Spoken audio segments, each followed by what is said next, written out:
latvieši, dziedātāju un basketbolistu tauta.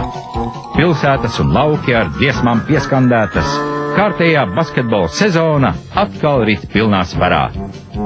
Bet šogad arī kāds jaunums - Sprite līga. Tāds skanīgs nosaukums tagad dot šīm sacensībām. Nevis kaut kāda augstākā vai nacionālā līga, bet Sprite līga. Tas skan viegli un lepni. Un ironija šeit nebūtu vietā. Tā dara visā civilizētajā pasaulē. No basketbolistiem varētu ņemt piemēru arī citu sporta veidu pārstāvji. Piemēram, Saeima un ministra kabinets. Te gan jārēķinās arī ar daudz sīvāku konkurenci un citām likmēm. Tāpēc tiks izsludināts konkurss, kura no ārzem firmām varētu sponsorēt Latvijas Republikas Saeimu. Piemēram, Coca-Cola Latvijas Republikas Saeima vai Always Saeima.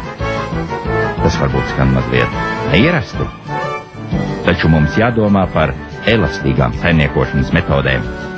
Ceļš uz Eiropas Savienību nav rozēm taisīts. Padomjā Latvija, piedod, ja vari, Latvija.